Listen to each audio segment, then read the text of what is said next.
wabarakatuh. Alhamdulillahirabbil alamin. Hamdan katsiran thayyiban mubarakan fi.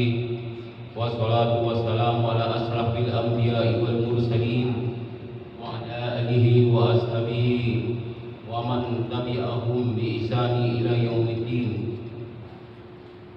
Bapak-bapak, ibu-ibu rahimakumullah. Kembali kita bersyukur pada Allah Subhanahu wa taala atas berkat, rahmat dan limpahan karunia-Nya. Kita bisa kembali hadir di dalam masjid ini dalam rangka melaksanakan ubudiyah kepada Allah Subhanahu wa taala, yaitu salat subuh berjamaah.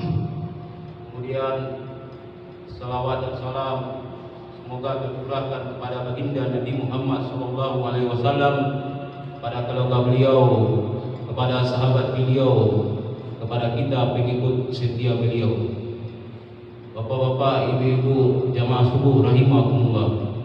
Pada pagi ini saya akan mencoba membahas mengenai urutan-urutan dalam rukun Islam, menyambung penjelasan daripada Ustaz pada saat subuh mubarakah Sabtu bulan lalu.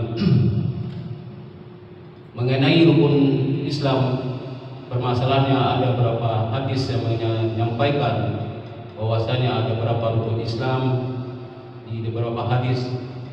Yang pertama hadis yang diriwayatkan dari Ibnu Umar yang berbunyi an Ibni Umar radhiyallahu anhuma qala Rasulullah sallallahu alaihi wasallam al-Islam ala khamsin hadatai alla ilaha illallah wa anna Muhammadar Rasulullah wa iqamis shalat wa ita'iz zakat wa hajjal saum wa saumu Ramadan. Rahul Bukhari, yang artinya diriwayatkan dari Ibnu Umar, ia berkata Rasulullah SAW bersabda, Islam dibangun atas 5: bersaksi bahwa tiada Tuhan selain Allah dan Muhammad adalah utusan Allah, mendirikan sholat, membayar zakat, haji dan puasa Ramadan. Hadis riwayat Bukhari. Hadis ini menjelaskan bahwasanya rukun Islam ada 5, dan hadis ini juga menyatakan bahwasanya Islam dibangun dengan kokoh dengan rukun Islam itu. Tanpa rukun Islam itu, Islam akan goyah atau runtuh. Kemudian dalam hadis ini juga menjelaskan bahwasanya begitu pentingnya rukun Islam, sehingga sebagai umat Islam kita harus menjalankan dengan ikhlas dan baik. Rukun yaitu sesuatu yang harus ada dalam peribadatan atau sesuatu yang wajib dalam suatu perbuatan. Tanpa rukun suatu perbuatan atau kewajiban itu tidak sah. Seperti kita rukun sholat, bahwasanya kalau tidak ada rukun sholat maka sholat kita tidak sah. Maka begitu pentingnya rukun sholat ini, maka kita wajib mengerjakannya. Begitu juga dengan rukun Islam. Dengan pentingnya rukun Islam, kita harus menjalankan semua yang ada di dalam rukun-rukun Islam tersebut. Karena kalau tanpa mengerjakannya, kita dianggap sebagai umat Islam. Kemudian dalam menjalankan rukun Islam ini ada urutan-urutannya di dalam hadis di atas, yaitu syahadatain, mendirikan sholat, membayar zakat, haji dan puasa Ramadan.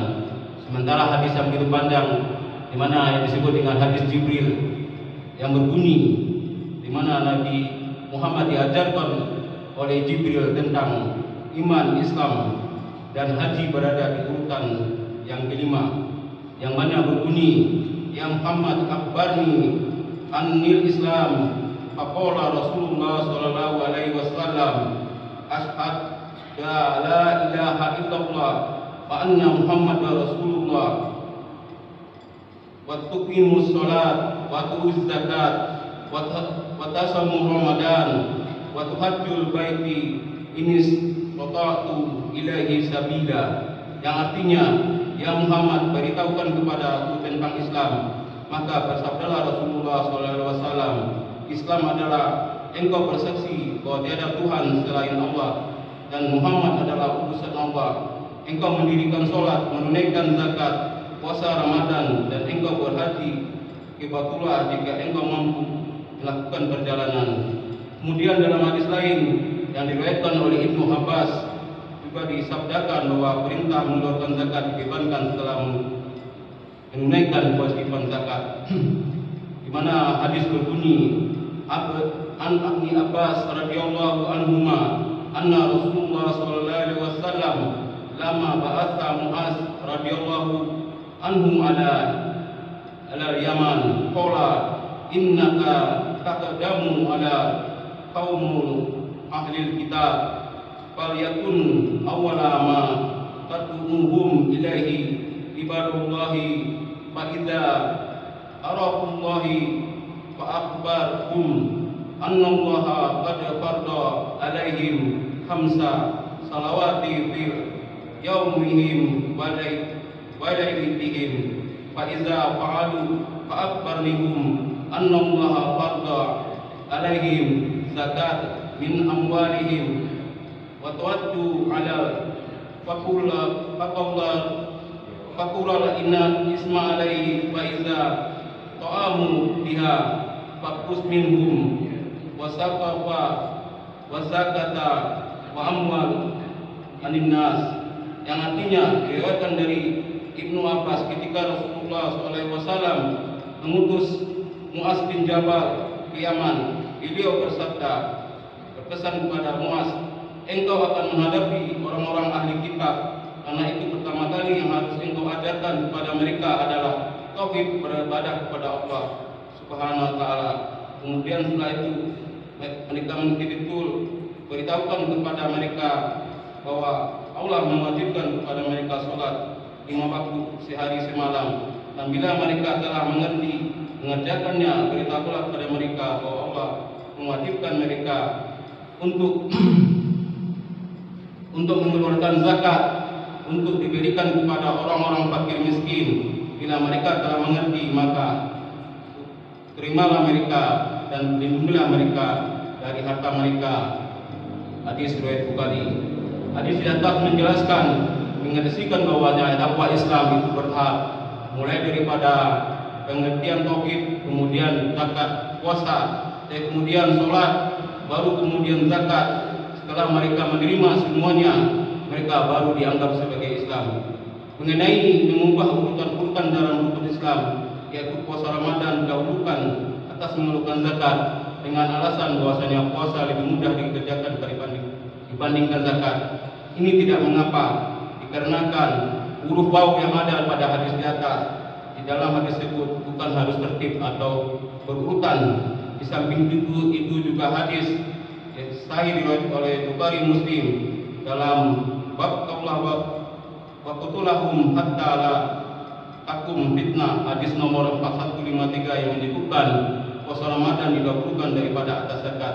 Berikut hadisnya, Bunyal Islam ala khamsin imaniyya billahi wa rasulihi wa salati khamsa wa siyamu Ramadan wa ittaz zakat wa hajjal baiti, yang artinya Islam dibangun atas 5: beriman kepada Allah dan Rasulnya, kemudian puasa Ramadan, kemudian membayar zakat dan berhaji kepada Baitullah.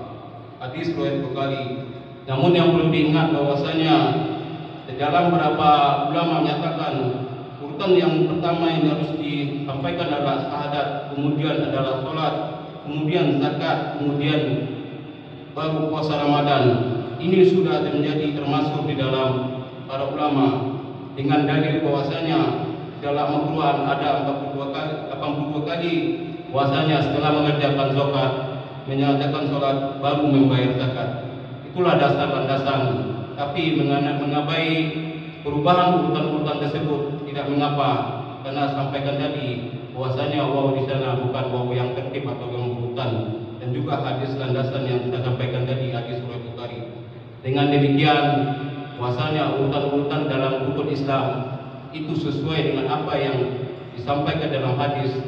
Tapi yang paling terkenal atau termasuk dari para ulama adalah dengan persaksian terhadap 2 kalimat syahadat, kemudian menegakkan sholat, kemudian membayar zakat, berpuasa pada bulan Ramadan, dan berhaji kepada Baitullah jika mampu. Itulah urutan-urutan rukun Islam yang selama ini kita ketahui dan sudah termasuk di para kalangan ulama. Kalau seandainya terjadi perubahan urutan-urutan disampaikan oleh orang-orang atau orang yang berkompeten, itu tidak masalah, karena itu hanya bersifatnya adalah tergantung kepada hadis atau landasan yang mereka buat. Bapak-bapak, ibu-ibu rahimakumullah, mungkin itu saja yang dapat saya sampaikan pada pagi ini. Semoga bermanfaat dan tidak menjadi permasalahan dalam urutan-urutan rukun Islam, karena semua ada dasar dan hadisnya. Itu yang dapat saya sampaikan pada pagi ini. Assalamualaikum warahmatullahi wabarakatuh.